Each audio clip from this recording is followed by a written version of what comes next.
Welcome back, Incorrigible to part 2 and finale of Draw Steel, Bay of Blackbottom.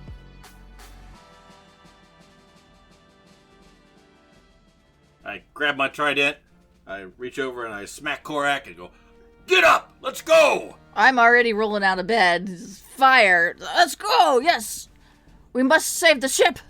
I can't swim! Uh-oh. Oh, no. Little stubby legs, you know. Yeah, I'm already up. I'm a morning person, so I don't sleep too heavily.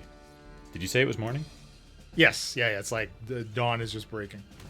I charge down through the middle of the ship. Anybody in my way, I sort of push out of the way with my arms. Fire! Fire! Run up the steps. He's not saying to shoot, he's saying there is a fire. There's a difference. Our four heroes, they sprint to the top deck. You see that another ship has sailed dangerously close to the Revelation.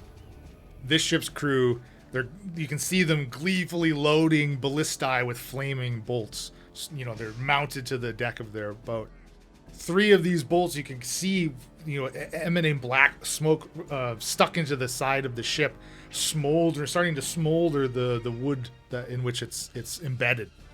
This other ship, black sails kind of billow violently in the rough wind. These are pirates. The pirates that Captain Oriel feared may attack. Pirates in which you have been hired to repel. They have thrown 2 gangplanks from their ship's deck to the Revelations. And by the time you get up here, you already see a number of enemies have already boarded. Some of the passengers up here that you know are kind of scattered around the deck, cowering at the attack in fright. We can draw steel, and we will begin combat. So the way initiative works in Draw Steel is basically there are 2 sides. There are the heroes and the enemies. All of one side will go, followed by all of the other side. The heroes and enemies can decide in which order they want to take their turns. There's no set ordering. Once the heroes go, they can change it in future rounds. They can keep it the same if that's working for them, but that's going to allow them to try to get the most benefits from their varying abilities and their heroic abilities and their kit abilities, because each character has a kit, which is basically their loadout with their weapon and their armor, which gives boosts to their stats and gives them special abilities that they can use with that kit. So we simply roll a d10. So why don't Elena, can you roll me a d10, please? 10. 6 or higher means the heroes go first. So as I mentioned at the top, this game is meant to be very tactical in combat. So we of course do have a gridded map, which we normally do when we're playing Stormcade. But on this board, you guys have come up, and now again, the exit from the crew quarters is like mid-deck, right? So you've come up mid-deck. Directly behind you is the back of the ship, which you kind of climb some ladders and up a fairly steep set of stairs to get to, where would be a crew member up there or the captain up there sailing. And above you, behind you now, you see an archer. There looks like there are 3 other figures. 2, they're labeled on the map, so 2 guards which wield halberds, and a scoundrel. He's got a rapier in his hand. Immediately on deck, closest to you, is a brawler who, as his name suggests, just got both fists up looking to fight. 2 more archers at the back of the ship here, and additionally two raiders who have hand axes. To your right, if you're looking at the back of the ship, you have Lorelei and one of the other crew members that you didn't quite interact with. His name's Percival, but they're kind of in front of the archers. Archers have their bows drawn back. Higher up at the back of the ship, or at the front of the ship, sorry, where there's another incline, so like a raised platform, right? So you're kind of in this dip of the ship. You see Waves is up there, separated from Lorelei. She is like frantically screaming out for Lorelei as Lorelei is screaming out for Waves. The back of the ship by kind of the steering wheel, and one of the crew member that's manning it is Samuel. He's huddled, he's got his arms around his coat, clearly protecting Private Stoneheart. But it does look like there's a bit of a separation between him and the pilot from the guards and the 4 people up at that top deck on the back. But you are up, so who would like to take the first turn? I think if Sir Gerald gets to the top of the steps, he's going to assess the situation very quickly and see which one looks like the most dangerous of the group of pirates. Okay, why don't you give me an intuition roll then? I have a skill called Alertness. Would that add on to this to give me an additional 2? Sure. Then I have 1 for intuition, so that's a +3. That's 8, 9, 10, 11. Based on, I'll have made that an easy outcome. So based on your, despite your knowledge of weaponry, I mean, it looks like everybody here is armed, clearly looking to do some type of damage. You can kind of spot out who are, they look like they're in some type of leadership role, which would be the scoundrel and the brawler. But other than that, trying to, determine capabilities when fighting without having really witnessed them do anything, you can't really assess that very well yet.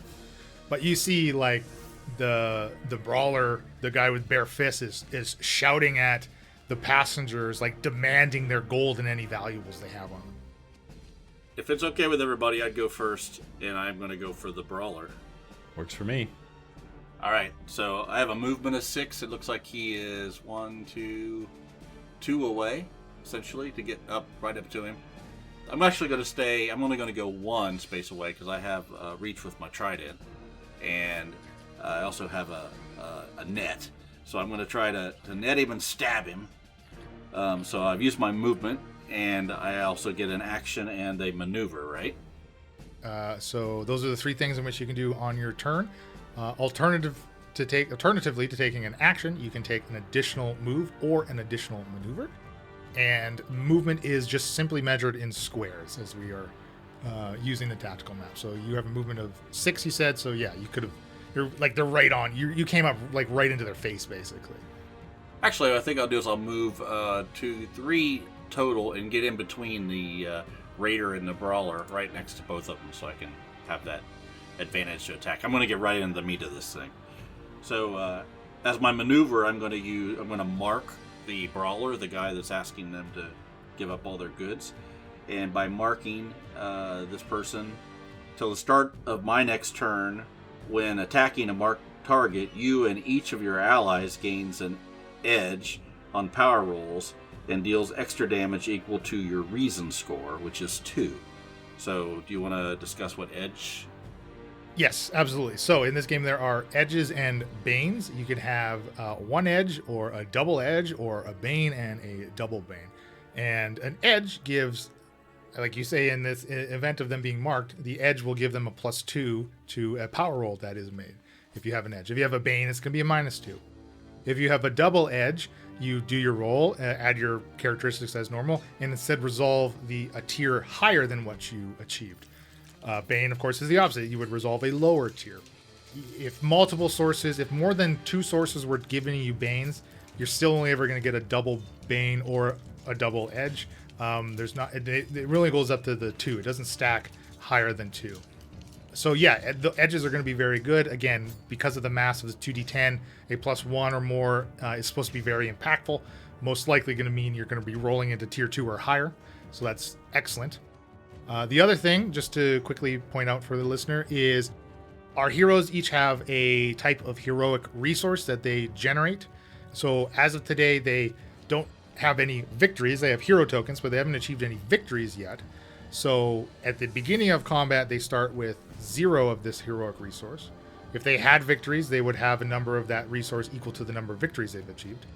But at the beginning of each of the turns, they generate this resource. So most of you will generate 2 of this resource at the beginning of your turn, and it will accumulate. You'll see on Elena's turn, hers is a little different. I'll let her go over that. So John, you've generated 2 focus, which is what your heroic resource is called, right? Yes.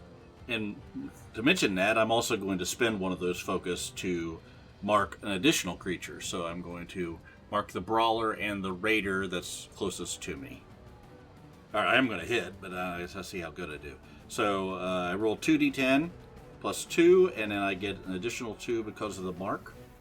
It's an 18. That is a tier 3, which you have the resolution for on your sheet.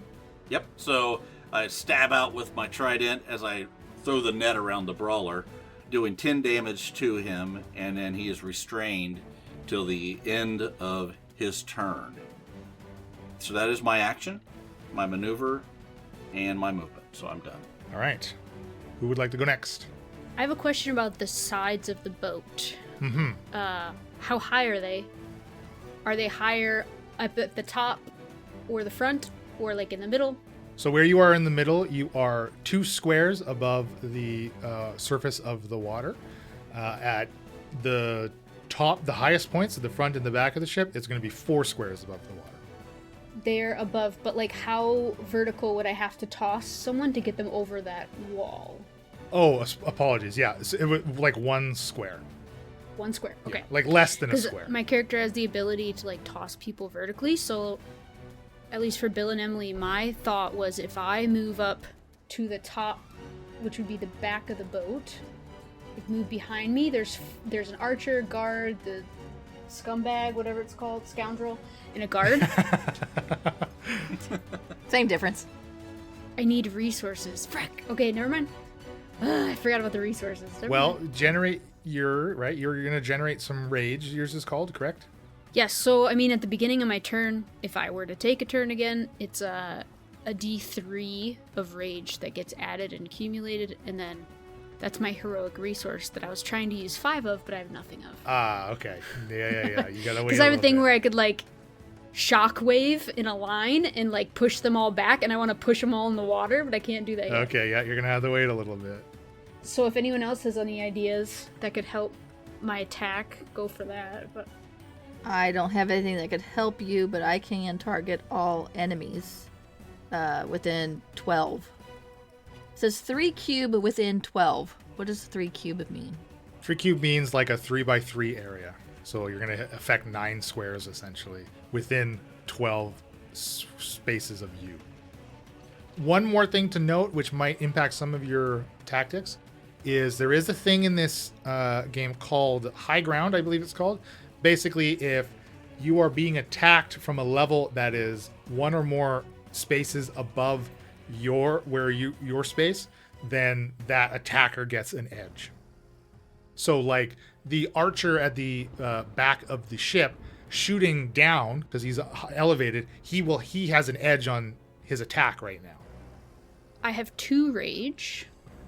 Do I have edge on the restrained guy? Because he's restrained. Is it just like 1 edge? So because he's restrained and because he's marked, you have a double edge. There are 2 sources of edge that John's character has generated for anybody attacking the brawler. If you attack the raider that he's marked, you would have just 1 edge, which would be a +2 to your attack roll. And I just will remind you, in case it might impact, a restrained creature cannot be forced moved. I was also thinking about damaging the gangplanks. Would I know how much damage those would need? I mean, just a quick visual inspection. They look fairly sturdy. They're quite long. They're like, more than 5 spaces long. You can actually see that they've had ropes attached to the end that is on the Revelation, right? As they lowered down, crew members on the other ship from up high kind of lowered them down, but now those ropes have been discarded because the planks have been set in place. So they're kind of dangling over the side of the boat and into the water. But yeah, I don't know that you would know exactly how much damage you need to deal, but certainly breakable. Vorm is going to move 3 squares up to the restrained brawler. If you attack the raider, you only get 1 edge, but the brawler currently has a net on him attacks with Bane, so he's less of a threat. Oh. He'll have a harder time hitting us, so yeah, you could jump in between us and then take the raider out with a +2. Just all you gotta do is roll well. Yeah, that's it. No problem. I actually find it's extremely easy to roll well in all things. Well, you know what? Maybe 2d10 will change that curse rate.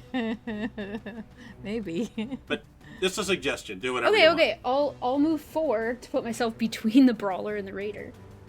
Oh, the other slight difference about this game is you can move through an enemy's space. It just is difficult terrain, so it would cost you 2 squares of movement instead of 1, but you can move through enemies. Obviously, you can't stop your turn in their space, same as with an allied space. But yeah, if you can't actually get blocked, really. Okay, I'm using my kit's signature ability, Devastating Rush.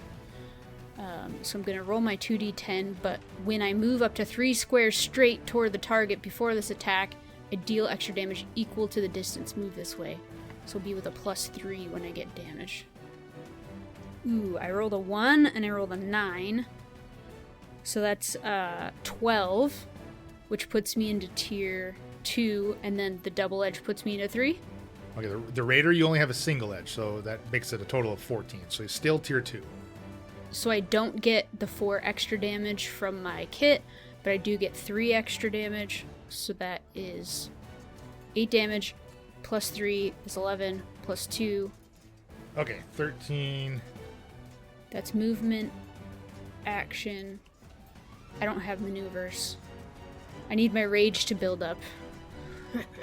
You charge, and you literally just sink your weapon into his chest, and he, like, in half, he is down across, like, splatters of blood across the deck of the ship. My axe weighs nothing compared to those anchors. And I, like, stretch, and I go, squawk. Squawk. The other Raider, like, looks at you confused, like, what?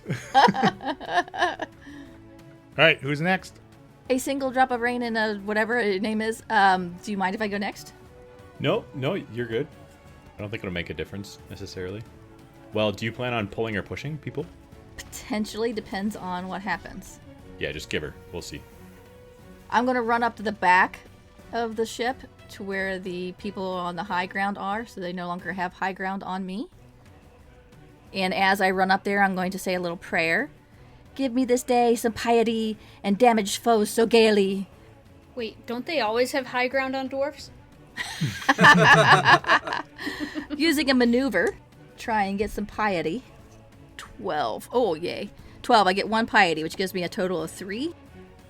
So I can now do my Thunder of the Divine.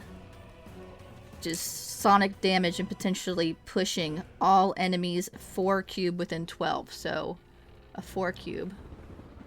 Doesn't get the archer, but it gets the 3 guys by me. Nice. I rolled a 17, which is tier 3, so that's 8 sonic damage and a push of 5. So push, there's a couple of keywords when you're doing some force movement. There's like pushing and sliding, push, pull, and slide. So push is directly back from the source. So in this case, they're not going off the edge, but they are going further to the back of the ship. So 8 sonic damage, you said, right? Yes. So you see the 2 guards, each of them taking 8 damage. There's the guard and the scoundrel have like their back to kind of a raised like half wall. It's like 7 or 8 feet, of which the steering wheel of the ship sits behind. They get like pushed back into it. The guard slams back against it, dropping dead. The other guard, you see, he's kind of a little bit to the like his left of or your right of it, and he slides all the way back to the ship, right back to basically the set of stairs that lead up to where the captain would sit through the ship. The scoundrel still survives your blast, but hits this barrier. So when you're force moved into a barrier, you take, I believe it is 1 point of damage for every square of movement you don't move. So this guy actually doesn't move any squares, so he takes 5 more damage from hitting and being blasted into this little half wall section. So he's going to take a total of 13. I can also push each willing ally in the area, which since would only be a drop. Oh no, nobody's in the area that I was targeted. But for future notice, I can push each willing ally in the area, and their stability doesn't count against the movement. So if somebody else wanted to be pushed when I did this, I could. Okay, I like it. Drop. All right, so I am going to use my kit signature ability, which is called Frozen Explosion. So it's got a range of 12, and it also creates a 3 cube. So I'm going to target the archers that are on the same level as myself, over kind of on the opposite side of Percival, toward the front of the boat. There's 2 of them there. I'm going to position the 3 cubes so that it doesn't catch Percival, and it'll just hit these 2 archers. So it's going to be cold damage. It's a ranged attack, and I got a total of 18. So 4 cold damage, and they are slowed until the end of the encounter. Nice. Wow. Okay. So being slowed means their speed is 2, unless it was already lower, which it wasn't. So they now have a speed of 2, which means they will not be getting high ground very quickly, which is what they wanted to do. So very well done. I will also use some of my movement to move in their direction. I have a speed of 5. So that gets me right just past Percival and at the steps leading up to the front of the boat where Waves of Moonlight is. And then I'm going to use my maneuver to teleport a number of squares equal to my reason score, which is 2. So that'll teleport me right up the stairs, I think, right? Yeah, you can get right to the top. Perfect. So now I have a bit of high ground on some of those enemies down there. You absolutely do. Okay, excellent. After the passengers. So Lorelei is going to just attempt to sprint towards Waves, which is going to be like moving up to the front of the ship, past the slowed archers, past Drop. Can kind of just get slightly behind Drop there. Percival is going to try to go. He's going to actually charge for the stairs below deck and disappear below deck. Okay, now the enemies go. So you all have your own heroic, bullshit abilities and all that crap. But I get some villain power at the beginning of every one of my enemies' turns. So I gain an amount of villain power equal to the number of heroes that are participating in the combat. So, of course, in this example, I get 4 villain power, of which I can spend in various ways depending on the stat blocks of some of these enemies.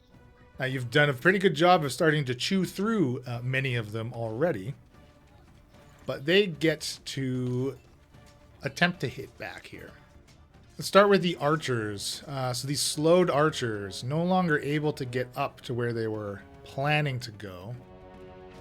So they simply take their 2 squares of movement basically to the opposite side of the ship in which Sir Gerard and Vorma are fighting the Brawler and the other Raider.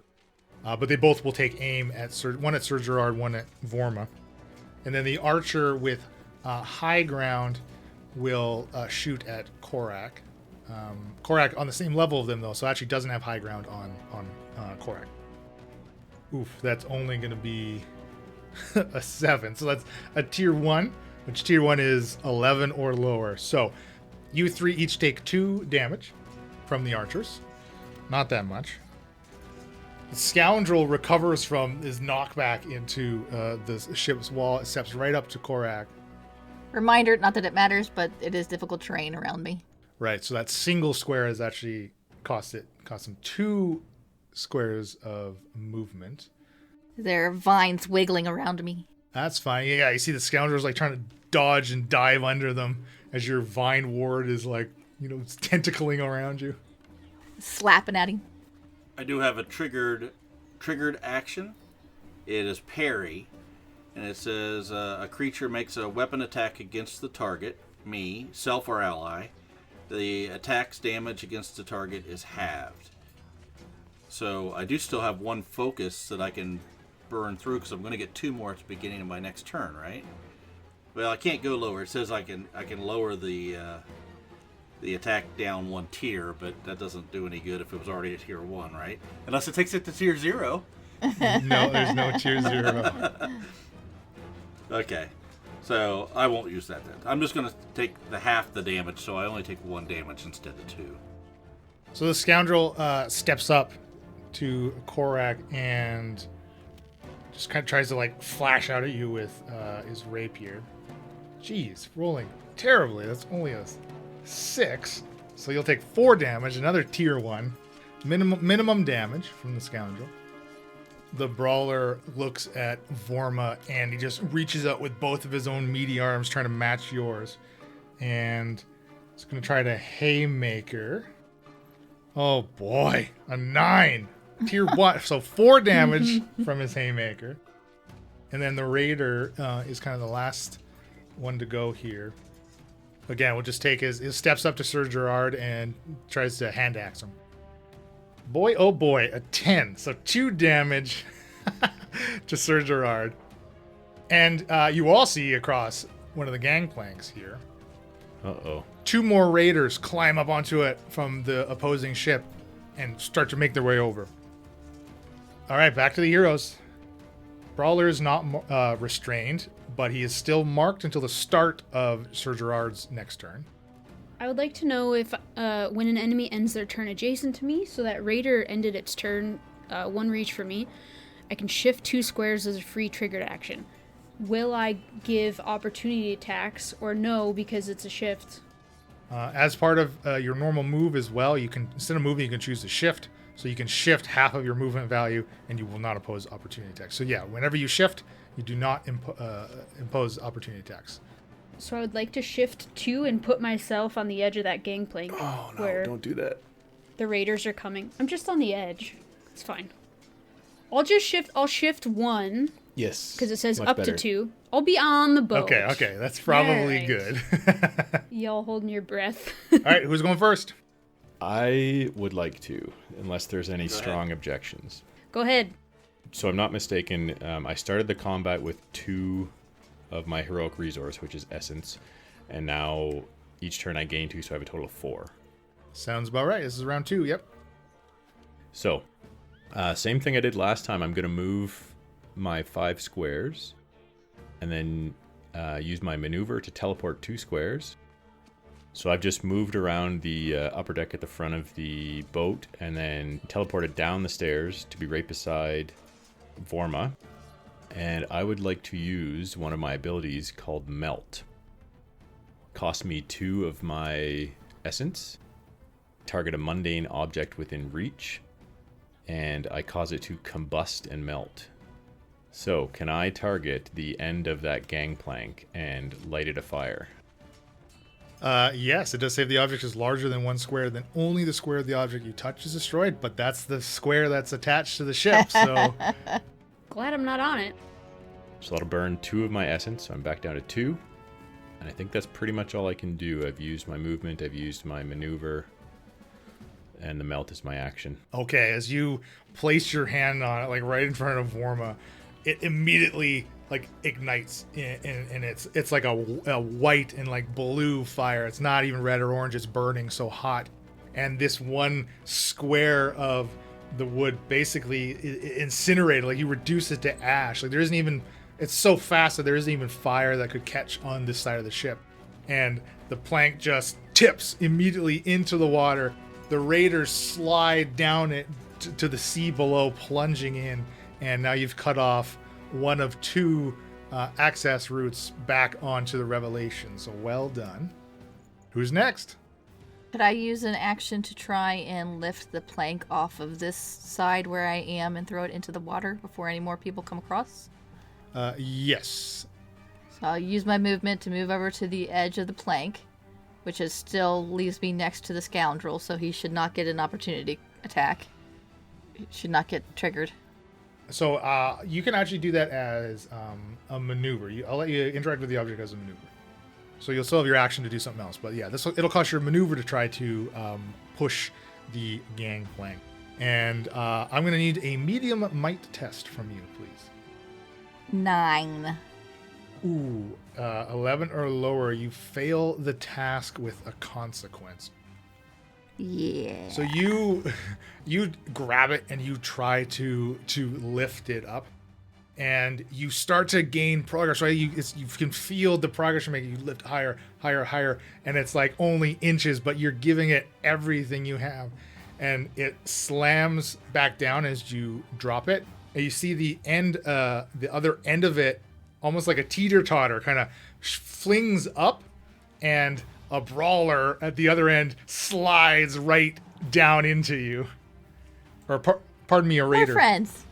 More friends. More friends. So you still have your action, though. That was the maneuver. I can do light fall. 3 cube within 12, so that would get the scoundrel and the raider right next to me.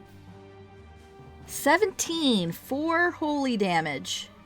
And I could teleport each ally in the area and myself to an unoccupied space within the area. Which doesn't really move me very far, though, does it?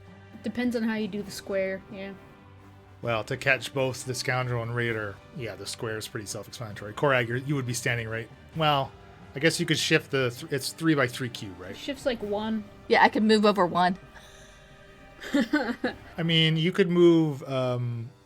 You could position yourself right to the ladder to go back down to mid-deck. You'd still be adjacent to the scoundrel, but you'd be away from the raider. Although, of course, they're going to get their move and their attack right, so. But then the raider has to go through 2 squares of difficult terrain to get to me if he's going to be doing a melee attack. Technically only 1 because he can move diagonally, but I get your reasoning. Oh, yeah, well. Absolutely. Fine. Okay. I'm good. So, Vorma, if you go and attack the one that I still have marked, because that stops at the end of my beginning of my turn, you can go ahead and get an edge on that one. Alright, I'll go. Rolling my... Okay, so I get 1 more rage. So I have a total of 3. I took damage last turn, so I have +2 speed this round. I am going to move myself diagonally next to the brawler, next to the raider, next to Gerald, and I'm going to use a heroic ability, spend my 3 rage for Whirlwind Strike. The distance is 1 burst, so basically just those 2 enemies, because each burst means like square from me. So I can target the raider and the brawler at the same time, and because of my rage, I gain a bonus weapon damage equal to my might score if I'm 2 squares from where I started when I take an attack. 13 plus 2, 15. Plus you get 2 from... On the brawler, you'll get 2 additional. So on the brawler, I'm tier 3. On the raider, I'm tier 2. The brawler gets 12 damage and push 6. And because of my primordial strength, whenever I push another creature, I can make it vertical. So I would like to just even the damage and push the brawler overboard. Vertical is straight up, so the brawler's just gonna go straight up in the air. You're like uppercutting. I can't do a combo? No. Oh. So, okay, so the tier 3 does 11 damage plus my 2 from raging. So that's 13 damage, and then I push him vertically 3 actually. He goes 3 up. Bill, do you have a triggered action you would like to do? Sure do. It's called Explosive Assistance. Target self or 1 ally. Distance of the forced movement is increased by a number of squares equal to my reason score, which is 2. So add 2. So he's 5 up in the air. Gonna be a big thud. Okay, so he goes 5 straight up. You don't want to use any essence to increase it anymore? How much damage? Okay, so falling. When you fall 2 or more squares, you take 2 damage for each square you fall, then you land prone. So when a creature falls, they reduce the effective height of their fall by a number of squares equal to their agility. So I will tell you the brawler has an agility of 0. So he's going to take full 2 points of damage for every square you're sending him up, because he's going to come right back down. Yeah, sure, why not? I'll spend 1 essence, and that's going to double my reason score that affects it. So 4 instead of 2. So a total of 7 spaces he's getting knocked into the air, right? Okay. Amazing. He's in the stratosphere. Vorma, you whirlwind. You take 1 strike to the brawler, like uppercut him with your weapon. I imagine you just like hit him with the flat end. You send him up into the air, and you see Drop fling out his hand, and a little small little boom as you make contact sends him even higher up. brawler smashes down 7 squares, taking 14 damage. He had a stamina of 13 remaining. He's hits the deck, does Huge. not get up. And you whirl onto the raider, cleave into them with your tier 2 damage, which is enough to fell him as well. Wow. I have movement, because I only moved 1. Would I be able to join Korak at the top of that ladder? Sure, yeah, absolutely. It's 2 squares wide. So I move, and then I do have the maneuvers that all heroes can use.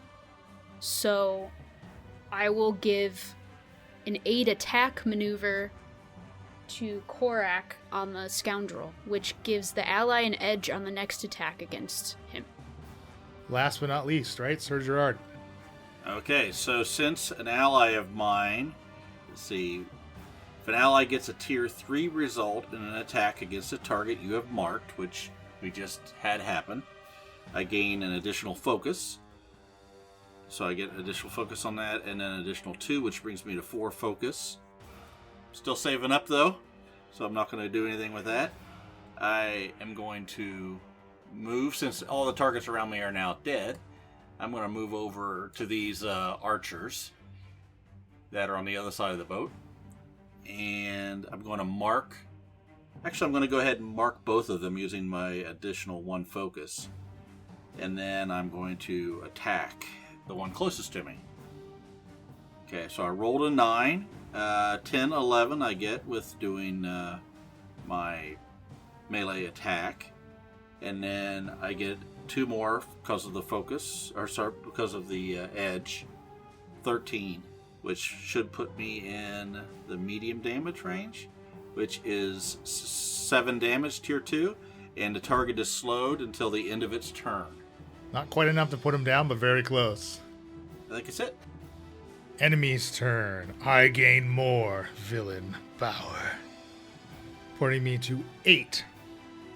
Which is very nice because it's going to allow me to spend 7 of that 8 Whoa. for a ballista shot. And you see on the deck Whoa. of the pirate ship, rather than starting to send their fiery ballista into the side of the Revelation, they spin them on to you, the heroes.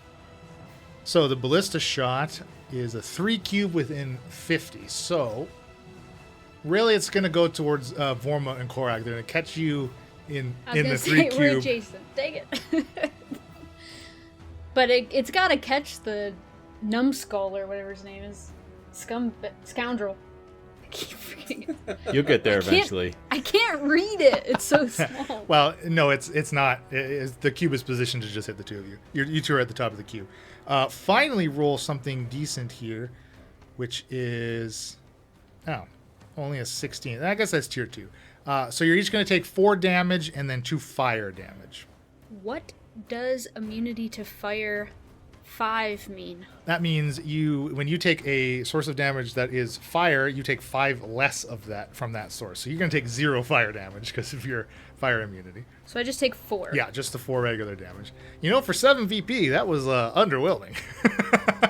Well, Korak is now winded, so Oh, okay.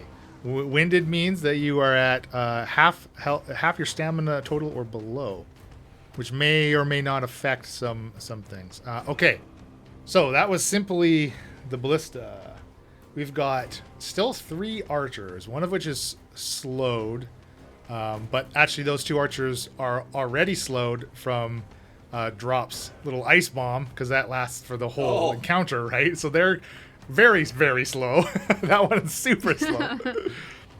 There's like ice buildup around their ankles, like weighing them down, like they went for a run with weights and added too many kilograms on there. But they're each going to shift.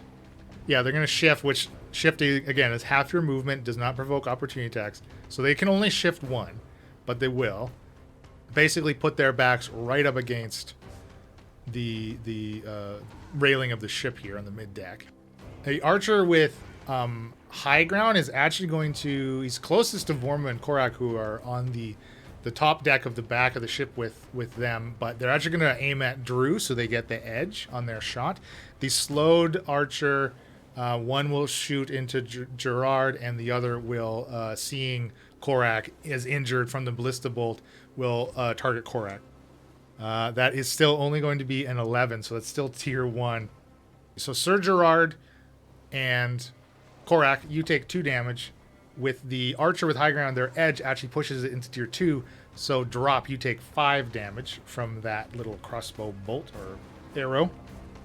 Oh, I forgot there's a little guard back here still up. Yeah, I felt like maybe I should remind you about him, but I kind of didn't want to. You dazed them pretty good with that push. But He's going toward the captain quarters, which I didn't like. the raider will come down. Does move next to Vorma, so if you want to do your triggered thing, that I believe that triggers it, right? Ends their turn.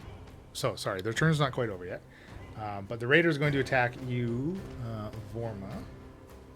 Hey, look at that, a 14, so tier 2. Okay, you take 4 damage from their hand axe. They just come charging, swiping in the air at you. The scoundrel will target Korak with their signature rapier and dagger attack. So they get a 13 plus 1 is 14. So tier 2, you take 7 damage. And Vorma, yeah, you see, I mean, Vorma and Korak see that the guard does continue up to the ship's wheel, actually, where Samuel and Private Stoneheart are cowering. Oh, not Private Stoneheart. You can kind of just see up above this wall, this like 7 or 8 foot wall, and you see this guard grabs a hold of Samuel, and now he's struggling with Samuel, like as if he's trying to take like a human shield. And 2 more raiders appear at the end of the remaining gangplank. All right, heroes, what you got? I have a question about jumping. How does that work? I was trying to look at it up in the full set of things. Like, I always succeed on might tests made to jump. How far can I jump? How high can I jump? You can long jump a number of squares up to your might or ability square with a minimum of 1 without a test. If you move at least 2 squares in a straight line immediately before you jump, you can long jump 1 additional square. But you said you always succeed at a might roll when you're jumping? Yes, and also if the bad guys are done, I would have shifted behind the scoundrel. Right, yeah. Once the raider is done his turn, yeah, you can absolutely trigger to shift. I just want to know, is there a height requirement? But yeah, I always succeed. Where do you want to jump? You tell me where you jump, and I'll let you know if it's... I want to jump to the wheel. You want to jump up to the wheel. Okay, so I'm going to say you... How high is it? You need to jump up 2 squares worth of height. So the height of your jump is 1 square. If you move at least 2 squares in a straight line immediately after your jump, you can jump 1 square higher. So yeah, I'll let you try to jump up higher with a might roll for sure to try to get right up there. Unless you want to give yourself a bit of a running start. If I did, I'd give Scoundrel an opportunity attack. Well, instead of shifting to where you were, you could have shifted to a different spot, right? So shift to where it's going to be most advantageous for you to run and jump. Next to the raider, I guess. And then I could run 2 and jump vertically straight up into the wheel.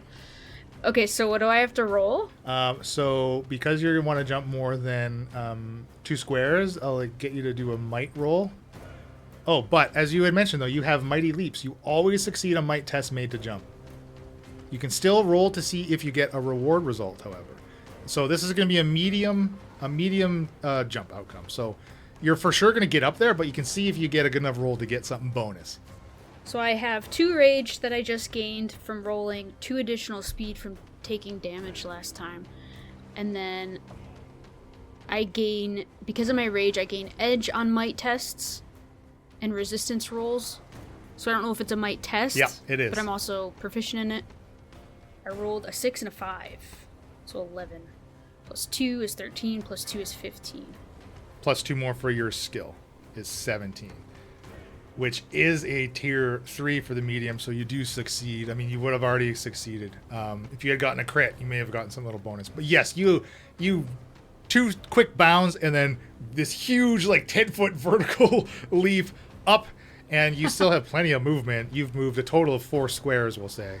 I'm gonna go up next to Samuel and the guard, and I'm gonna attack the guard. I'm gonna attack him with Brutal Slam, which, when I hit, pushes him away. So that's an 8 and a 5. So 13 plus 2 is 15. Oh, that's just for damage. So 15 puts me in tier 2. He takes 8 damage plus 2 for my rage. So he takes 10 damage, and I push him 2 away toward the back of the ship, away from Samuel. As you smack him, his body goes limp, and then he slides across the back of the deck. I don't think any of the maneuvers help Sammy. Okay, I'm done. Okay, so I'm going to generate 2 more focus, which gives me a total of 5 focus now. So the first thing I'm going to do, since the mark goes off of both of them at the beginning of my turn, I'm going to use my maneuver to remark furthest north on the boat. So I still have a reach of 2, so does this, from a diagonal standpoint, from where I am, does that still work? Yeah. You can hit them. So I can hit both of them. So I'm going to use 5 of my heroic resources to do a heroic ability called Hammer and Anvil. This will target all enemies within the range of reach of 2, in this case, since it's a melee attack. And one of them has an edge on it. So let's see how I do. Okay, that's a 15 plus 2, 16, 17, which puts me into tier 3. So it's 18 damage to 2 allies within 10. Can make a signature attack with an edge against a target as a free triggered action. So 2 allies within 10. No, there are no allies within 10. 10 squares, yes. Everybody is with 10 squares. Yeah. Oh, okay. I was thinking 10 feet. No, it's squares. I'm the only one not within 10. So let me clarify. The guy that has the mark on him will do the 18 damage. The other one would still be 2 less, so he would only take 12 damage. But the triggered action's still the same. Well, regardless of the tier 2 damage, you do kill both of these archers very, very readily. They're both kind of against the railing, and as you stab them in with your trident, they, right in the guts, they try to grab onto it as you pull it out of them, but then they fall backwards, clutching their wounds over the railing and into the water. And yes, so it looks like Korak and Drop are within 10 squares and can use a signature ability, a free signature ability as a free strike. Yeah, I have just enough range to make it to be able to hit the raiders on that gangplank. Yes, okay, yeah, you do. Crazy. What are the odds? Okay, so it's not going to target both of them, but I'll target the one that's farthest across the plank there. Range attack. Roll 2d10 plus 2. So that's 11. So that deals 2 damage. And wait a minute. Creature within 5 squares of the target is pulled 2 squares toward the target. Right. So, because these raiders are adjacent to each other, if you target the raider furthest along the gangplank, then this kind of like viney growth whips out to the next one behind them and pulls them into the raider. So they'll smack into each other. Oh, okay. So I was misunderstanding that. I thought I could pull them toward me. Slamming into creatures. When you force move a creature into another creature, the movement ends and both creatures take 1 damage for each square remaining in the first creature's force movement. So you're going to inflict a further 2 damage to both of these raiders now. Okay. Yeah, I'll take it. 2 damage to the one that I targeted, and then an additional 2 to both of them. All right, as they kind of slam into each other. And because they're on a gangplank, I got to make them do something here. I'm going to make them both do an easy outcome agility to try to stay up onto this plank. Well, that is a 6. So even with an easy outcome, 11 or lower, they fail to stay on this plank. And they both plummet over the side off this plank into the water again. Amazing. Love it. Splish, splash, they were taking a bath. All Really right. competent. So my signature ability is Lightfall, which is better than what my kit signature ability was, because I can now target both the raider and the scoundrel. And I rolled an 11, but Borma had given me an edge last turn to use on my next attack. I did. So that makes it a 13, so that is 3 holy damage to both of them. Nice. And then I get my turn. Yeah, they're both still standing, but they're both looking very bad. Is anybody else hurt? Anyone of us? I'm hurt a little bit, not too badly. I'm not winded, but close. You're close to... Okay. So I'm going to do Healing Grace, which is a maneuver. It has a range of 12. I can target myself or an ally, but if I spend a piety, which I have 4, then I can target an additional ally within range. We can spend 1 recovery. And I think I will spend a second piety so that we can spend an additional recovery. Okay, so Vorma has 12 recoveries. She'll use 1 to gain 9 more stamina back. I am now at 19 from 3. Nice. Yeah, you were low. That's clutch. I was at 17 out of 27, so this will be almost topping me up again. Thanks, pal. And I stretch and I go, squat. Oh, that feels good. For my action, I'm going to Lightfall again. That is a 4, 5, 6. So that's 2 holy damage to the Raider and the Scoundrel. Just ticking away, getting real close, but you're just like, death by 1,000 cuts here. They're still going, though. So I can teleport within the cube. I can teleport down 1 step on the ladder, and then I can take my move, which is 5. 4, 5, which puts me halfway across the ship. All right, I get more power. No, I didn't actually take a turn yet. What? I want the power. Sorry. No power for you today. This is difficult to keep track, for me to keep track of who has gone without an actual order, but... Yeah, we should Yeah. have like a post-it note Yeah, somewhere. because Yeah. I did my my thing that Right, okay, yeah, that was... Yeah, right, okay, that was because of Surgery. Searcher all Okay, Special all right, drop. signature ability. What do you got? Okay. I'm going to move my 5 squares and then the bonus 2 do my maneuver to teleport 2 for a total of 7, which gets me over to the base of the staircase leading up to the Raider, Scoundrel, and Archer that are still up there. I'm going to use my heroic ability, Conflagration. So it's an AoE ranged attack, 5 cube within a range of 12. So I'm going to target... I should be able to catch all of them, actually, because the Archer is within 5 of the Scoundrel there. Yeah, absolutely. That's a very large cube. Okay, that was a very good roll. So that's a total of 21. So that'll be 10 fire damage to everybody. Was that a natural 19? Oh, yes. Yeah. Yeah, crit. What does that mean? That means you get to take another action. Oh, But dealing 10 damage to everybody left, the Archer, the Raider, and the Scoundrel left, is enough to burn all of them to a crisp. Let's go. But you still do have another action if there's something that you want to do. And remember, you can turn an action into another maneuver or a move. The gangplank. That's the only thing Get rid of left, that right? plank. Yep. yeah. I can't do it now, but I will move over so that I'll be able to on my next turn.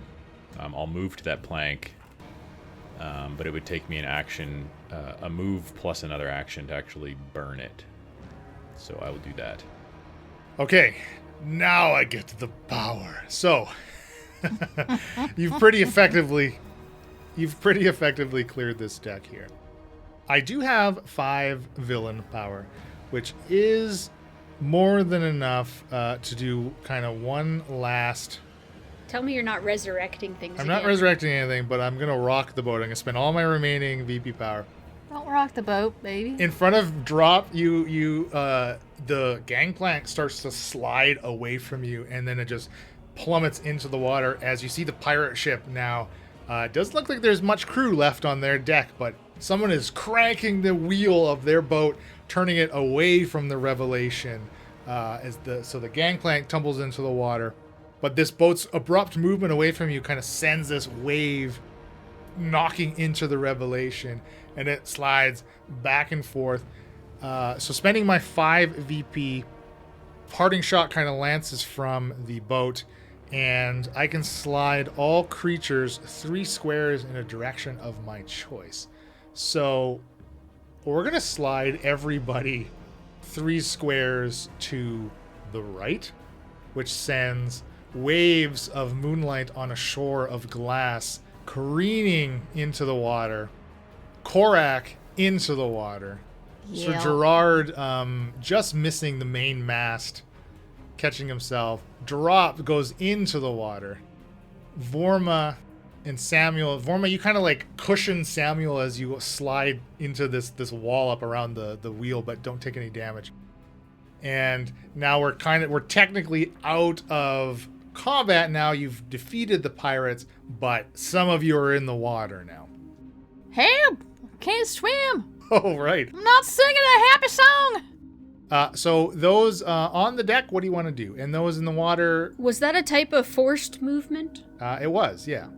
Because my triggered action, I could select a new target of the same size or smaller. Like, I can... Myself or one creature, so one of those... So let's say...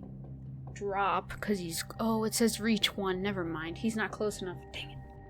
Do I get to subtract anything because of my stability from that forced movement? Absolutely. Although I believe your stability is 2, correct?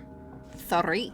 It's 3. Okay, so, Tis. so the way stability works is if you are force moved, unless the ability that is imposing the force movement says otherwise, you can apply your stability, which reduces the number of squares in which you are moved. So, because Korak, you had a stability of 3, even though you were standing right at the rail, you managed to keep your footing and you don't go in the water. Drop, do you have any stability? No, my stability is 0. All right, so Drop and Waves are the only one that go in the water. So you immediately see, like, Lorelei takes off to Waves and, like, launches herself over the edge again into the water. Vorma wants to go back to where she put the flotation device. Do another toss So who you want to toss it to? to Drop, because Lorelei's dumb for jumping back in. Gosh, Lorelei's diving in after her wife. Of course she's going to go in. She's in love. That's great. Now there's 2 more people drowning. Wouldn't you dive in after me? I would find a Don't ever flotation ask that device question, Bill. and throw it to you like I'm about to do. It's a good thing I'm a strong swimmer. Korak would like to find a rope to throw in for Lorelei and Waves. I'm going to lower down a lifeboat. Lower the lifeboats, set the alarms off. Squawk, squawk, squawk. So yeah, I mean the crew is like clearly below deck somewhere, right?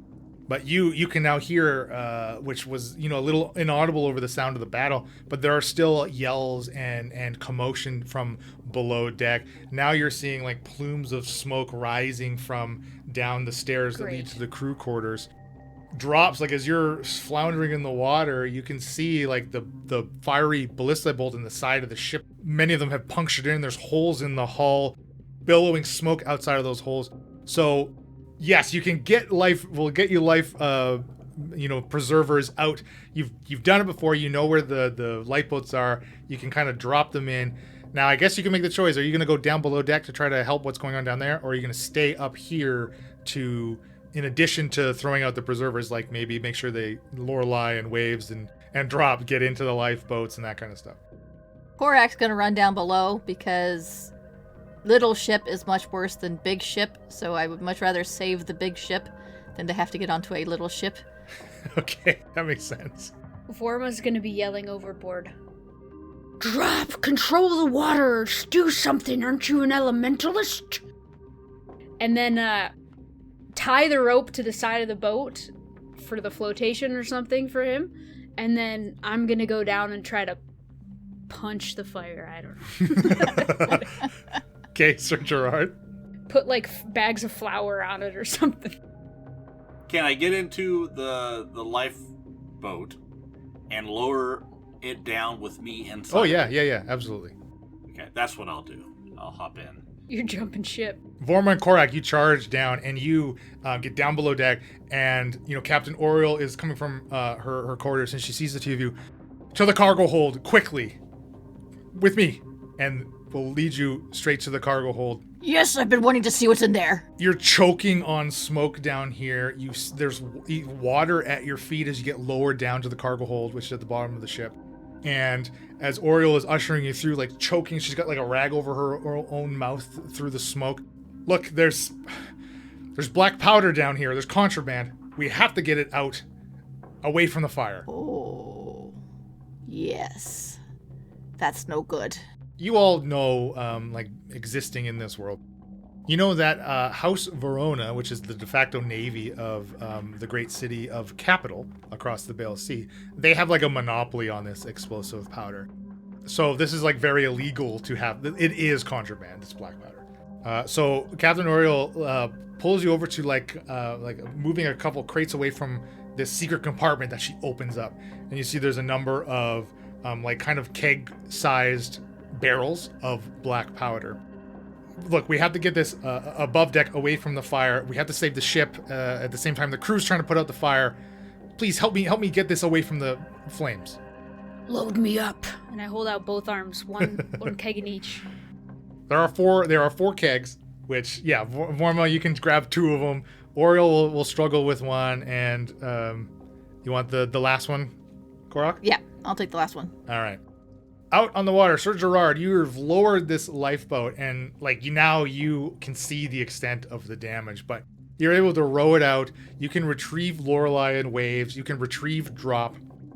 I don't know if what you want to do. You want to immediately try to get back up onto the ship. You're surveying the side where the ballista damage got punctured into the side of the Revelation, and like again, you can see the damage and the holes, and you can see where it's leaking. Is the ship like traveling at a pretty high rate of speed, or did it slow down when all this was going on? With the attack, no one was at the wheel, so it has started to slow down, and you can see now there's a very slight list to it as it's beginning to take on water that seems to be getting progressively worse. How far away are we from our destination? Well, you're only a few miles away at this point. Like, you were due like midday, so you're actually fairly close to Blackbottom. You know that you were close enough were the ship to sink, like you would be able to make it safely to Blackbottom in the rest of the lifeboats, but obviously saving the ship is for sure a priority for Captain Oriole. How many crew are left? I mean, is there other lifeboats? Yeah, definitely more than the one you have. I think what I would do, I'll look over at Drop. Getting back on the ship may not be our best option.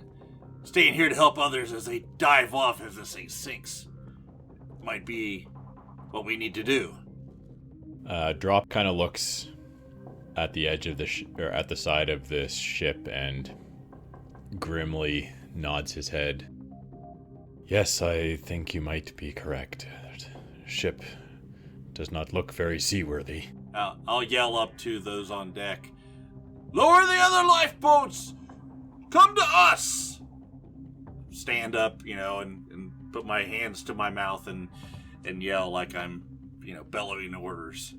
All right, so there's a number of things we can do. So we're going to enter what is called a montage, a test challenge. So there's a number of things you can do. The black powder, which is being dealt with, is certainly something that's good. There's the fire, of course, there's the flooding, the leaks, panic crew, and then the passengers. So what you're doing, Sir Gerard, are you trying to calm the crew into action and inspire them into action, or are you trying to prioritize the passengers and get them into lifeboats? Inspire them to action. Okay, so the way this kind of works is you need to achieve 6 successes before 3 failures. Managing that, you'll have a total success. So there's a varying ranges of success in which you can achieve. So the black powder, I'll get Vorma and Korok.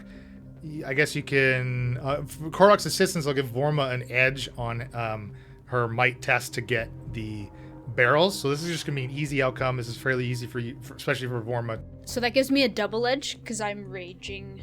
Well, outside of combat, your rage is now equal to the number of victories. So speaking of, because of that combat, you received 1 victory for doing the combat, and because you didn't lose any passenger lives, no passengers died, you'll get a 2nd victory. So you all have 2 victories now, which means your heroic resource outside of combat is equal to your number of victories. So yeah, you now have 2 rage. Okay. I gain an edge on might tests and resistance rolls, so then an edge, so double. Edge. There you go. And when I take my first turn during a montage test, I can both make a test and assist another hero's test. Okay, so we can count then your movement of Black Powder. You can absolutely do something similar and make a might as well. Then I'll let you guys try to double up on this task. Okay, so I'm making a might power roll. Yes, and Vorma's has double edge. I rolled 14. Do I add anything to that? Well, you'll add your might characteristic, right? That's with your might added. Nope. So with might, it's 16. And you also have the lift skill, so you'd add another 2, which would make it 18. So you're already in tier 3. But if you rolled into tier 2 or lower, your double edge would bump you to the next one. So tier 3 on an easy result, you succeed in a task with a reward. So you have 1 success. Korok, what you got? Well, I have a might of 2, and I have lift, so that's another 2, which puts me to 6. Oh, wow. You rolled 2 1s? I rolled 2 1s. You snake-eyed on D10s. All right. Because Vorma gets a little extra reward, I'll let the reward... Like, Vorma sees Korok, you start to struggle as, you're kind of... You know when you're holding something really long or heavy and you kind of, like, quickly step to catch it as you're losing balance? The barrel's as tall as I am, right? Yeah, that's true. But Vorma, you simply, like, see Korok struggling with it, and you've got one on over each shoulder, right? You just stick out your foot and, like, catch the bottom of Korok's keg with your foot and steady her. So I'll let your extra bonus be saving Korok into a success. So you have 2 successes. Sir Gerard, what type of skill or associate characteristic do you want to apply to your inspiration for the crew here? So I think it would probably be a presence roll, right? Yeah, presence, and I think I have an interpersonal skill of lead. Absolutely. So what am I rolling with here? Power roll, so 2d10 plus your presence plus your lead skill, so a total of +3. And this is going to be... I'm going to make this one a medium test as the crew... the pirates in this area are a relatively new thing. Captain Royal hasn't really had a need to hire a group of heroes like yourselves before with this crew. So they're... they never really experienced a pirate attack before. So they're a little frenzied, but they're also very good at the job. So it's not quite a hard test, but it's going to be a medium test outcome. Okay, I got a 16 total. All right, so that is a success. A tier 2 in the medium test is you succeed in the task with a consequence. So your consequence, as you're shouting out orders here, the consequence is going to be like the crew, despite your best efforts to... effectively rally the crew, and you do start to see them, the frenziedness of them, like you can feel it ebbing right away from them as they get into gear. You see some of them are like lowering the sail to completely halt the ship's progress. Many of them are going over the lifeboats, but you still see one kind of younger crew member.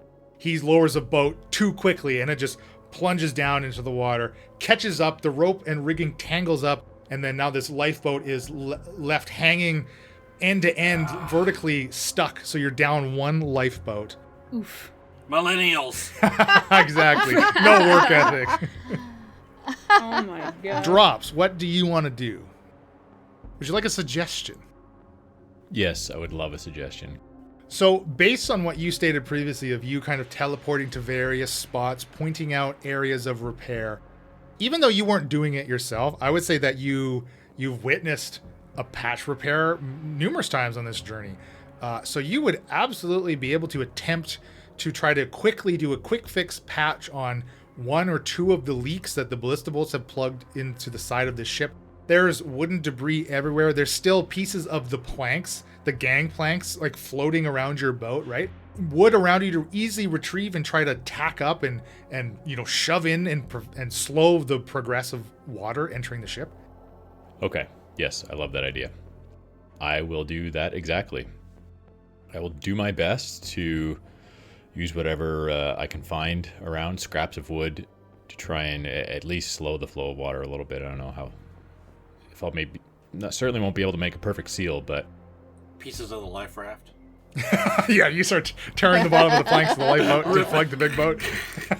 Okay, so based on your experience throughout this journey, I'm going to give you an edge, and I am going to make this another medium test outcome for you because you have the supplies kind of at hand, or most of them.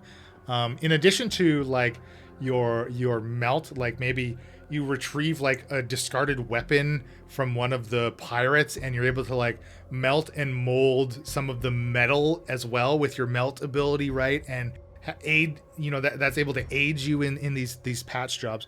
So that's where you're going to get your edge. You can make me, you can choose. You want reason or intuition?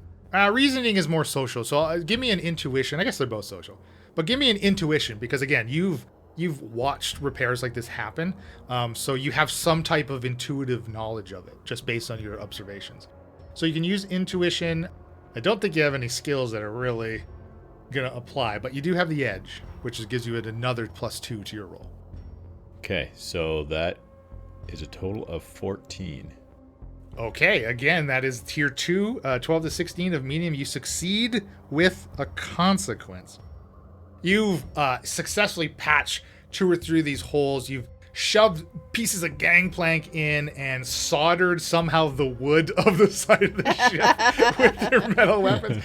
But, on one of your patch jobs, you get the metal a little too hot. You get your solder a little too hot, and you contribute minimally, but to the fires inside. You grow and spread a bit of the fire inside, which is going to make putting those out a little more difficult. I suppose it would probably help to evaporate some of the water that we're taking on too, though. So, I mean... Well, that's why you got the success for the leak job. All right, you've got 4 successes. There's still... You got 2 more things to try to pull off here. So if anybody has anything else that they think they want to do. So Vorma and Korok, you've gotten the black powder up onto the deck of the Revelation now, away from the flames. As far away from it as opposed to... you can get, aside from throwing these overboard, which Captain Oriole is like, please, down here, and she will take you to the front of the boat, and you set them down right at the very top deck of the front of the ship here. The fires, we have to put out the fires. I'm on it. I'll run down to try to put the fire out. Okay. Smother it, water, I don't know what they got down there. In all of my wanderings, would I have seen buckets? Yeah, oh yeah, there's definitely numerous of like bale buckets as part of the the equipment. So do you want to help with the flooding, or do you want to use the buckets to use the water to put out the fire? Use the buckets to put out the fire. Okay, so I'm going to let both of you Same. do that, and I will let it contribute to both the flooding and the fire. The fire is going to be a hard outcome because of Drop's consequence. So, Vorma, you're dealing with the fire? I would like to try. So Korok's like handing you buckets of water, right, that you're able to splash, and there's plenty of crew around with you. They've gotten like bags of flour that they're trying to smother flames in sections of the ship. The list of the ship now is getting very severe. It's like at a 15 to 20 degree tilt as you're moving down the hallways of the lower decks here. What do you want to apply here? You want to apply a might? I think I'll let Korok maybe use agility if she'd like. Might would be my edge. No, might would be much better than agility. All right, then you can definitely both apply might. So Korok contributing to the flooding. With the buckets, I think getting rid of the water here is going to become an easy outcome with the buckets. I mean, you're simply bailing, right? So Korok, yours is going to be easy. Vorma, unfortunately, the added flame is going to make a hard test outcome. All right. Oof. Do I get to add my lift to this? Because I'm lifting the water? Okay, sure. Yeah, I was gonna say if I'm not adding anything. Yeah. 15 is a success for the easy test from Korok. Come on, Vorma, bring it home. You're at 5 successes and no failures. I rolled a 6, so I have an edge, but that's only 8, right? And then I'm not even using a skill unless you call endurance 1, but then that's still not enough. It's Still 10. Okay, so. with the hard test, 11 and lower, you fail the task with a consequence. As you were trying to combat these flames, you open a door to one of the passenger quarters, like Like maybe you're also like looking for people that might be trapped too, but you get a backdraft as you suddenly put in a bunch of oxygen into this room that's on fire, and you get blown back with the fire. The fire starts to spread. You're gonna take, I mean, you have the immunity fire, so you actually take no fire damage. Otherwise you take 3 fire damage. But with your immunity 5 to fire, you're okay. But you've now stoked the flames even further. Yay. Hey, we're trying to put those out. Sorry. Okay, so with the help of the crew, you are able to stable, like with all your successes. You didn't get a total success, but you got enough. You're able to stabilize the ship despite the backdraft and the added flames. The flooded water is enough inside of the ship, like it's protecting a large portion of the ship from the flames in general too, right? You get a partial success here. But fighting this fire is exhausting work. So you're each going to take a Bane on your next power roll, whenever that may occur. So the water flooding the cargo hold stops the fire. Even as you get the leaks repaired, the black powder is you got it away from the flooding as well. So the black powder is actually completely still viable up on the ship. Gerald and Drops, are you getting back onto the boat now? You see like the list starts to correct itself as more water is bailed out. There's kind of a scattering of the half dozen lifeboats filled with crew and passengers, especially, right? It doesn't seem like there have been any casualties for crew or passengers here. Yeah, Drop is feeling invigorated by the little bit of success he's seeing and that he was able to accomplish with plugging the hole. So he's going to try and climb, and he can also use a bit of teleport to help him get back up. And because you achieved a partial success, you all gain another victory. Yay! Yay! I will also climb up and get back on the ship, but leave the others in the lifeboat, just in case. Because everybody's still right in that area, Stay right? put. We're real close to shore. Yeah, you are only like a mile or two away from shore. In fact, from as the morning progresses, as you're trying to save the ship, and the sun was just rising right when the fight broke out, you can like see Blackbottom in the distance, and the docks. Now Captain Oriel's back at the ship. Is still salvageable. You get, Gerard and Drops, you get back on. You see that the ship is fine and safe for everybody to get back on board. So there's maybe another hour or so of getting the lifeboats back up onto the ship, still calming things down. And the crew seems shocked. Again, when Drops and Gerard, you get up onto the ship, you see the barrels of black powder. The crew seems a little shocked as well, like as if many of them didn't realize what was being smuggled in the cargo hold either.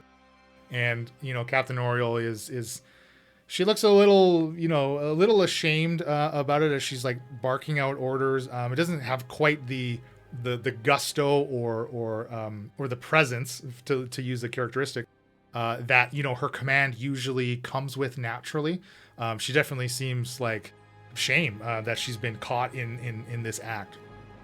What's typically like consequences for being caught with this?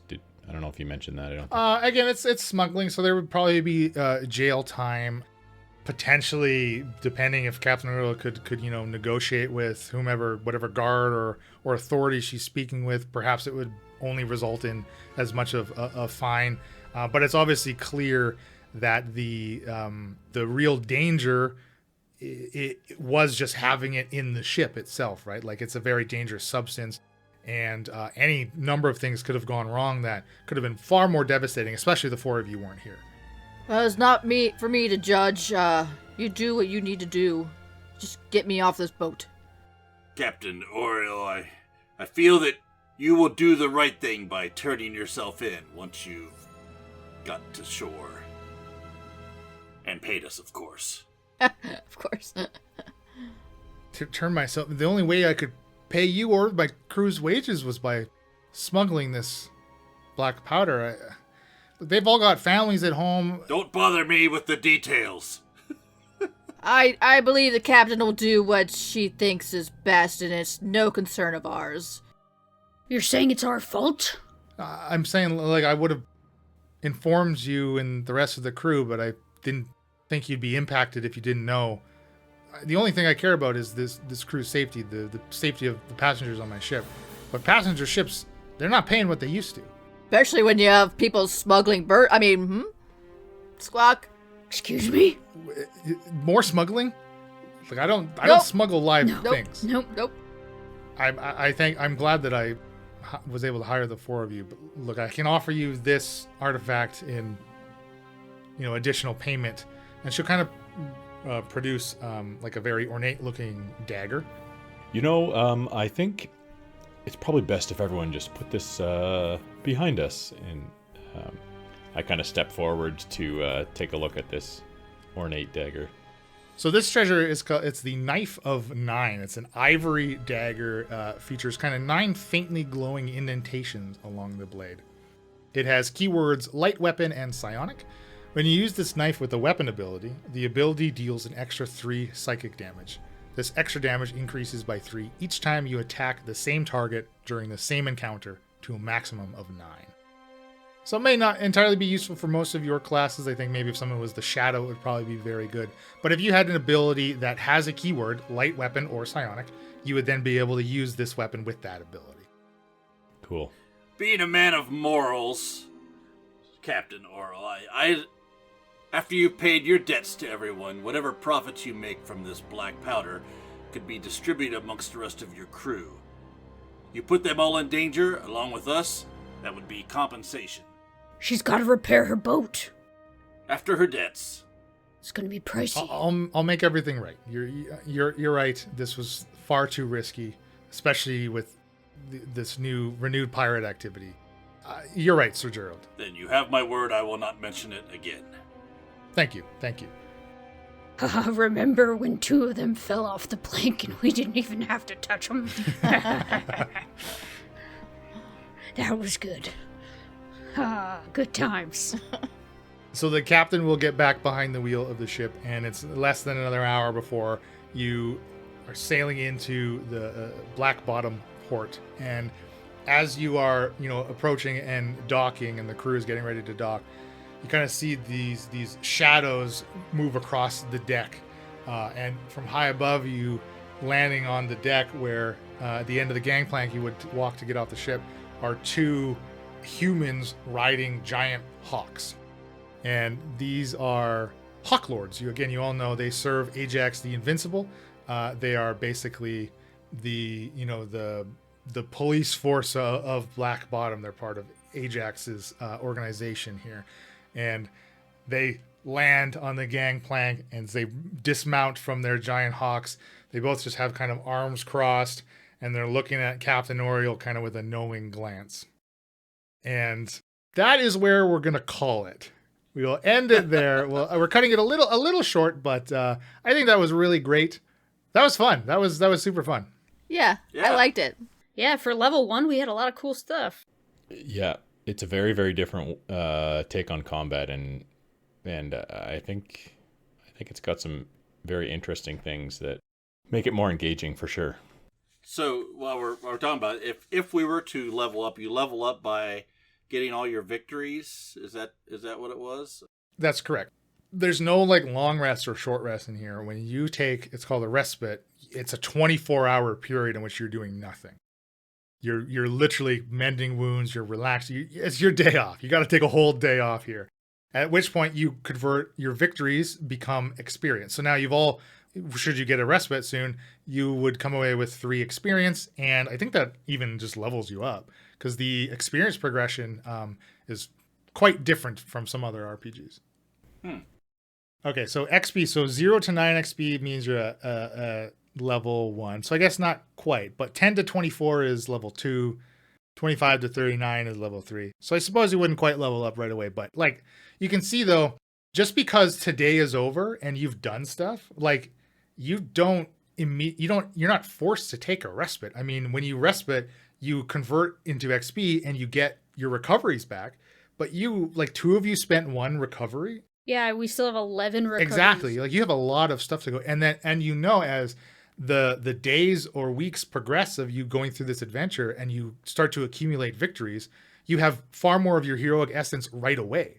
Now, if you got into another combat, you'd all be starting with 3 essence plus the 2 or more in the Fury's case, in Elena's case, right on your first round of combat, right? So you can see as the day progresses, you just become more and more powerful rather than the inverse of burning all your resources, becoming weaker as the adventuring time progresses. Perfect for like a dungeon where the boss is at the end, like you can make it there. Yeah, you can have far more challenging series of encounters because like you're all kind of ramping up.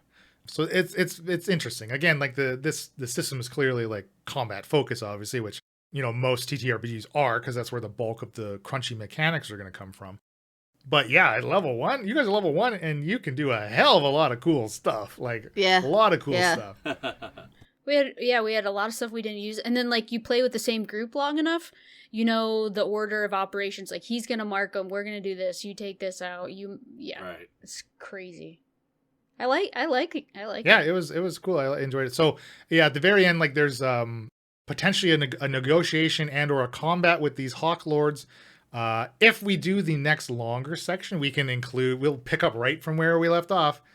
So again, listener, if you did enjoy it and you want to hear that in the future, just let us know, and then we'll plan and get into the next bit. So the next part of the adventure is called The Fall of Blackbottom, and it's supposed to be like a 5 to 6 hour long adventure, where this one was supposed to be a 2 to 3. So we kind of hit like right where we needed to be, ending where we did. So I thought maybe the creatures, like it would be a lot to keep track of with like the villain power stuff, but it was pretty well laid out in the stat sheets.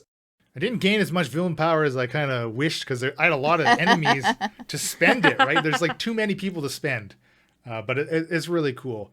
So in the bestiary that it comes with like humans and some demons and goblins and time raiders, which is a Matt Colville thing. Like he's put it into like his 5e material, I believe, as well.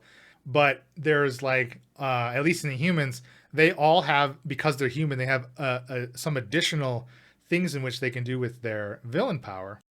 They all have a trait for 3 villain power. They can throw an alchemical device, which is basically just a ranged AoE, which can do some corruption damage and restrain and slow you. And again, corruption is just like a damage type, just like fire or cold or whatever.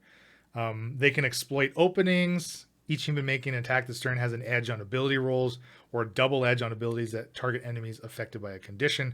Or with 7 villain power, they can staying power.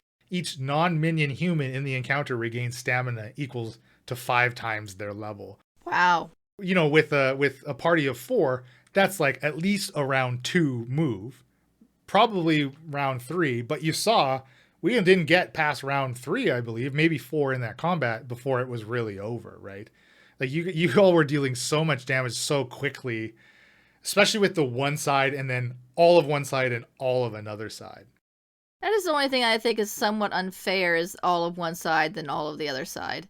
Because if the heroes go first, depending, I guess you would have to just be aware that we potentially could wipe out all of your baddies before you even get a chance to go.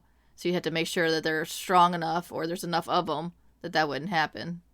Yeah, well, again, I know Colville really likes like the minion concept. So like the archers were minions, the guards were minions, the raiders were minions.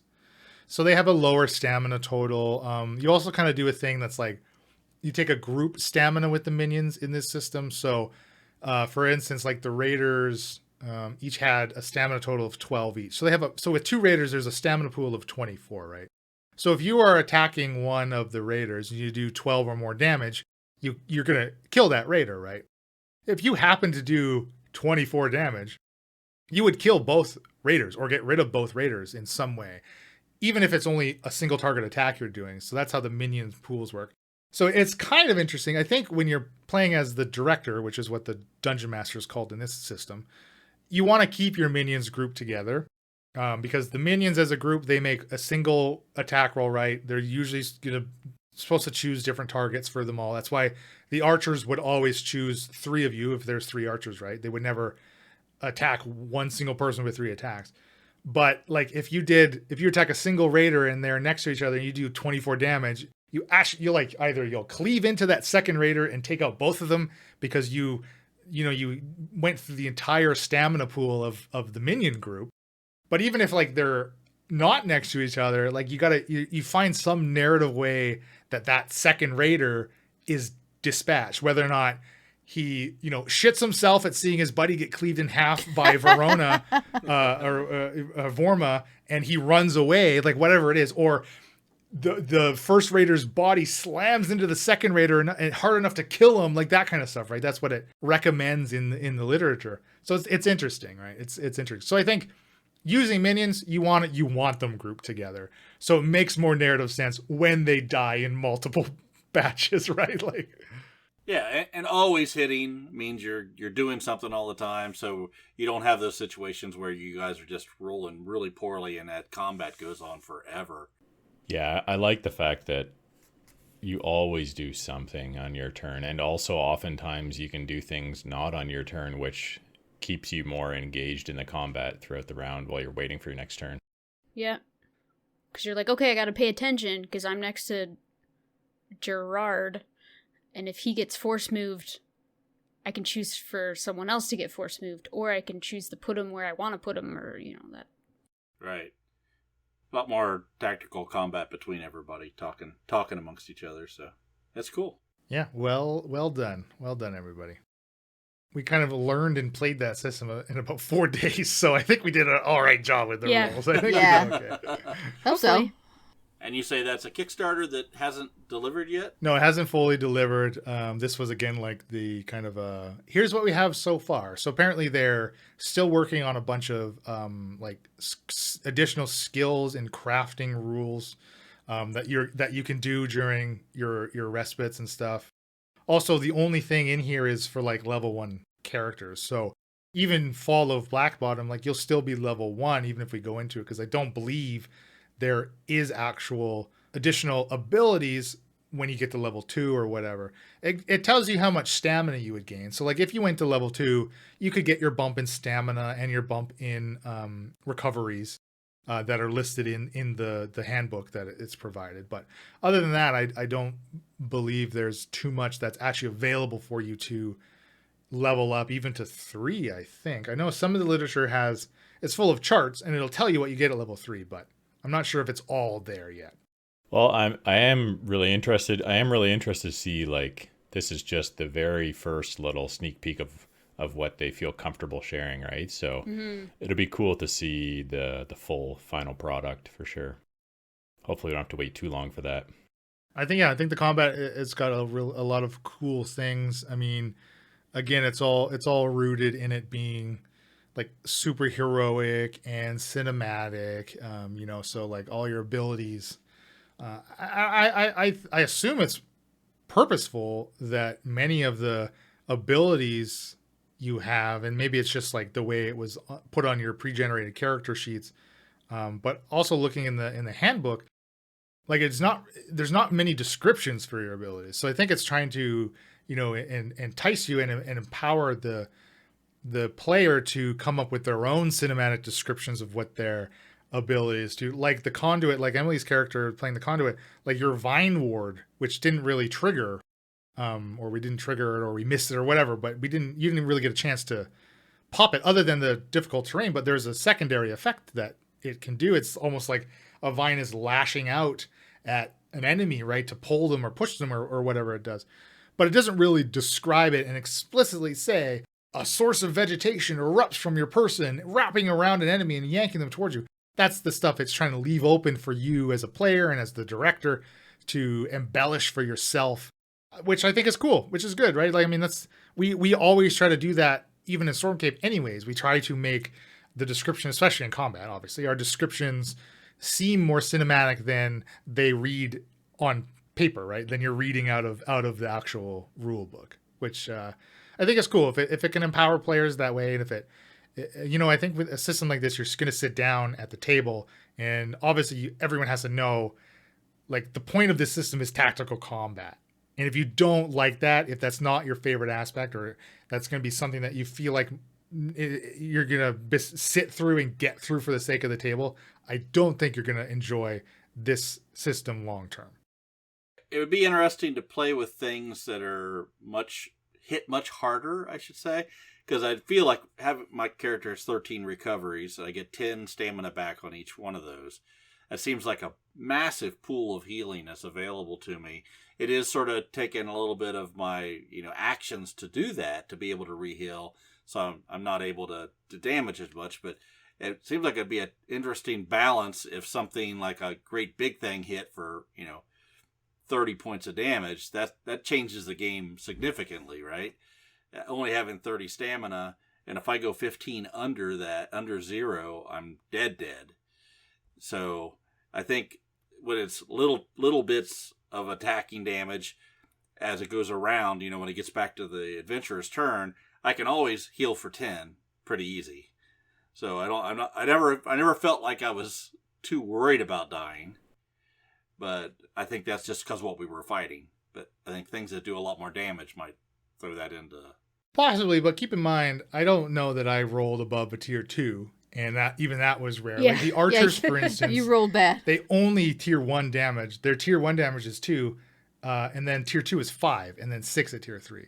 So I think I was also rolling fairly low on many of their attacks. But yes, I agree with you.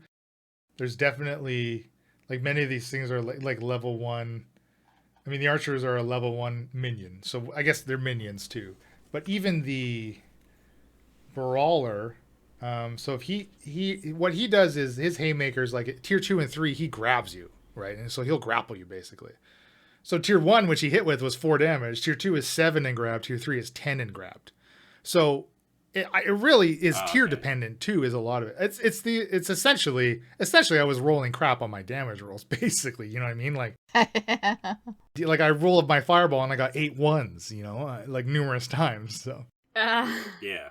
But I get what you're saying. But they balance that. Like I can take half damage if I want to do a reaction. So there's a number of things I think that balance that. So, but like you said, the combat usually goes only 3 or 4 rounds. So I think it's definitely tiered more towards the heroes. At least it seems like it at minimal play that we had.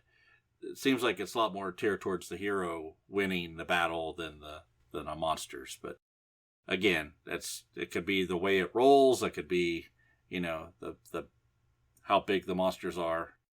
I also think in this particular lineup of enemies, like it was a lot of different abilities for a lot of different things for me to keep track of. But I don't believe many of them give each other edge like the tactician does, right?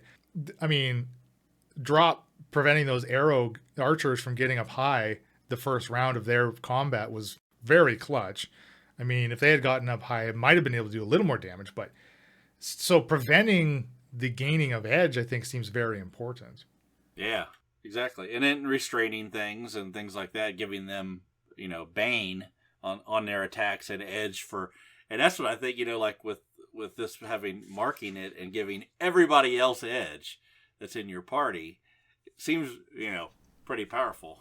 Yeah, so when you're using minions too, like the minions, you basically make a squad of minions, right? And they each have, or they can have, an attached captain. So like the scoundrel was captain for the raiders. The brawler was captain for the guards or vice versa or whatever. The archers didn't have a captain. But your captain gives you benefits. They'll give you a +1 bonus to your speed. And actually, this is probably something I missed, but the captain gains an edge on attacks against creatures who are adjacent to one or more of their minions. So I definitely missed out on doing that a few times. Maybe a small handful with, Korak at the top deck of the back of the ship there. But so it's kind of cool how it plays, but it's like a lot of things to keep track of. It feels like a lot more things to keep track of than something like 5e.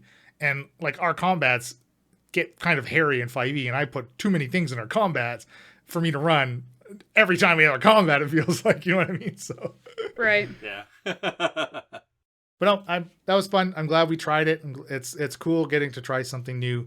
I mean, it is always like a chore learning, but I'm glad we took a practice hour or two and we did a practice combat and we kind of went over the rules with each other. That helped a lot. Helped a ton. Yeah, helped a ton.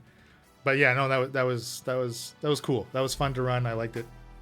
I am the director. I'm the master director.